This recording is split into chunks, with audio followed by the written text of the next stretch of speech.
So alright guys, today I'm going to be talking about the Android debug bridge, what exactly it is, and how you can easily set it up on any Linux distro.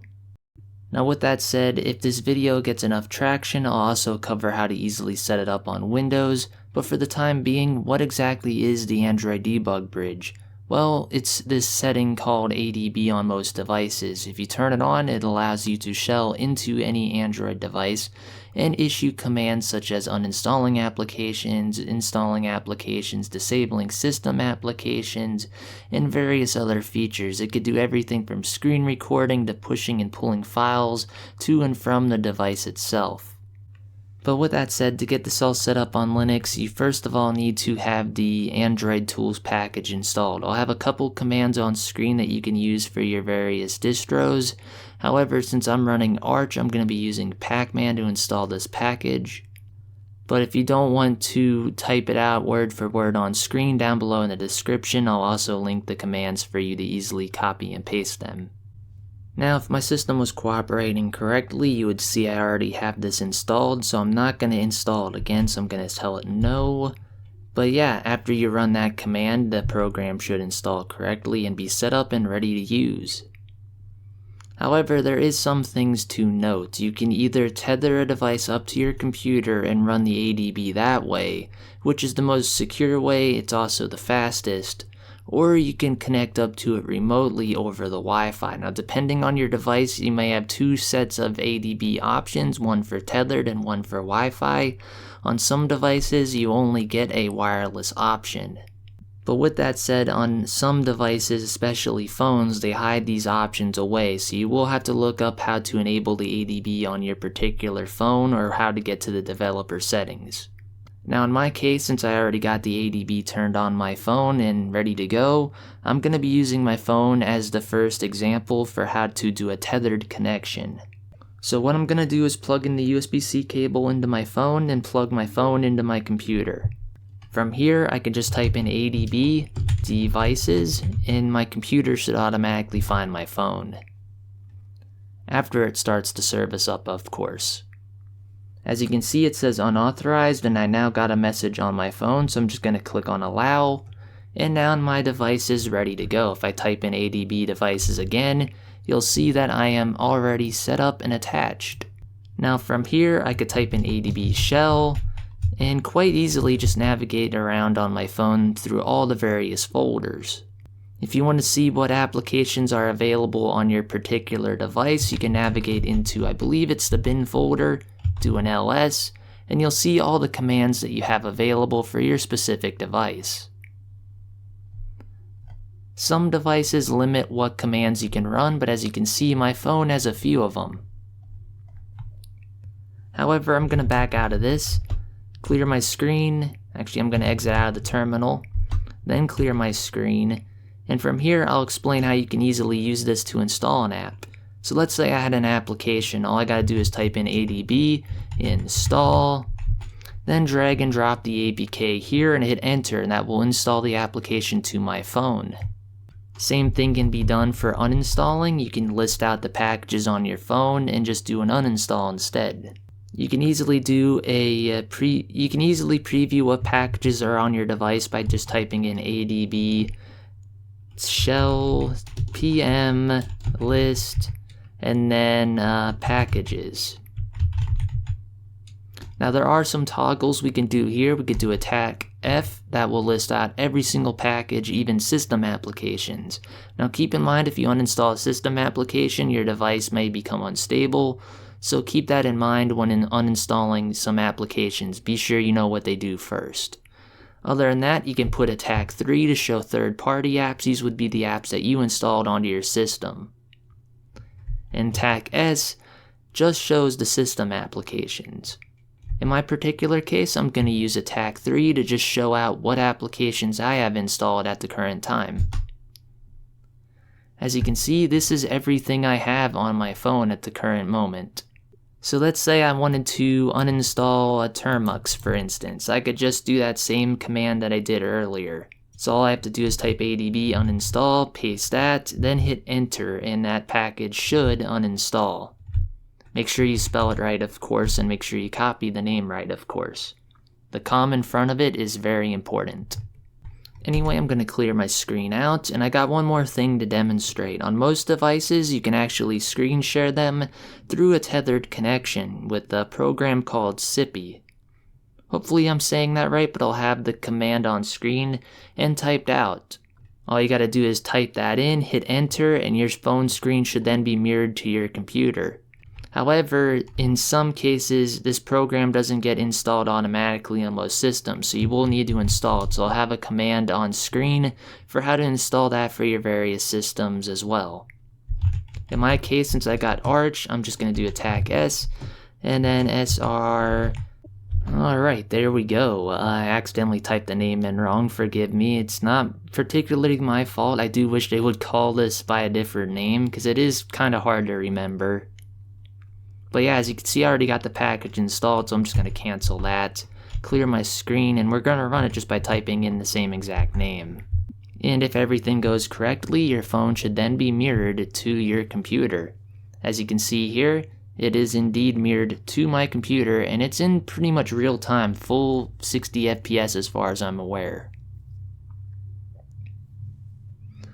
Now, if you're wondering about if you can actually control your device through this Scrcpy application itself, you can. I accidentally unplugged my phone there, so we just gotta connect back up. But yeah, you can even control it with the mouse, you can use keyboard actions, you can even install applications. So let's say I had an APK file here on my desktop, I can just click and drag it into the window and it will install on my device. It would be the same as if I would have just typed in adb install, then the APK name. But yeah, that's pretty much it for Tethered. There's a lot more when it comes to Tethered options and things that I could cover, but this video would never end. So for the time being, I'm going to cut to how we can easily connect up a wireless device to the Android debug bridge. But first, we need to disconnect our Tethered device. To do this, I'm just going to do adb kill -server to make sure everything's safe to remove. Then I'm going to unplug my phone. From here, if I type in adb devices, you'll see that nothing is connected. As you can see, nothing is connected. From here, if I want to connect a wireless device, in this case my Fire TV, because it's already paired and set to remember the connection, all I'd have to do is type in adb, then the IP address for my Fire TV. Actually, my bad, you gotta type in adb connect, then the IP address for the particular wireless device, in my case, my Fire TV, so 192.168.254.122.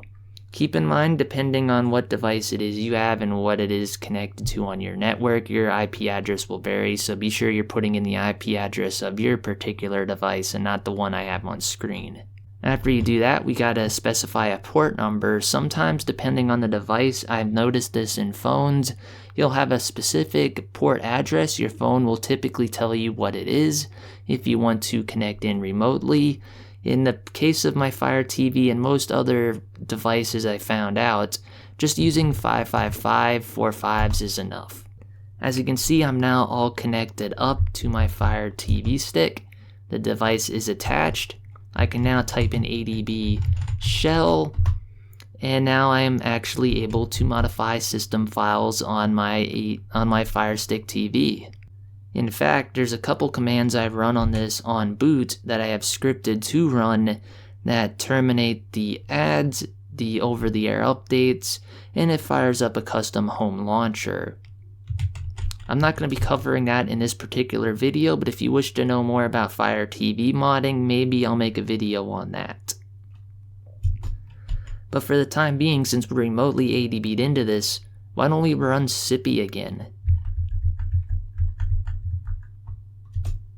As you can see, this will indeed work. The only thing to note about this is, since it's a wireless connection, you can see we're getting compression artifacts. Now, depending on your image, this can be really bad and the latency can also be really bad. But overall, if you just need to capture something that you normally couldn't capture, such as a Fire Stick TV, using Scrcpy is just fine. Now there is another thing to note. Since we are tethered in wirelessly, we can't just unplug our device. You will have to kill the ADB connection or the server just by typing in ADB kill-server. And now if I run the ADB devices command, you'll see that we are currently disconnected. But yeah guys, just a couple more commands that I think are pretty useful before I leave this video off. You remember that package command that I told you about earlier? Let's say I'm getting a new phone and I want to install the same applications again. I could easily pipe that package list out to a text document just by typing in my apps.txt by giving it a simple name. Now since I don't got anything connected at the moment, give me a second before we run this and I'll get right back with you. Alright, now that I'm all connected back up, I'm just going to run this command. And if I were to type in nano, then that file name extension on my system, you'll see I have a text document with all my applications that are on my phone easily and readily available. So if I wanted to, I could download all these packages online, then run a simple script to install every single package that was on my old phone on my new phone. So as you can see, this is a pretty powerful tool. It allows you to do and optimize and autonomize a lot of different things when it comes to your Android devices. But yeah, if you've ever seen my video on SideQuest, I believe I have one on the channel. I might or I might not. It's been a while. I made a video covering SideQuest, I think, and SideQuest comes with the Android debug bridge by default. So a lot of these commands that you're seeing here are the same exact commands that the SideQuest application does.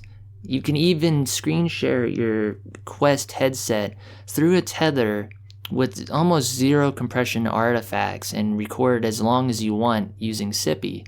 So yeah, expect a few more Quest 2 related videos now that I'm able to capture some video for a fairly longer time than I normally been able to. But yeah guys, that's pretty much it for today's video. I'm gonna leave this off here. If you want to learn more about the Android debug bridge, or perhaps I didn't cover something that you wish I would have covered in this particular video, let me know and maybe we'll come back to this. But for the time being, I'm gonna leave today's video off here now. DTPK signing off. Peace. Editing this theme. As you can see, we need a import function, so just place them anywhere and they shouldn't fall through your map.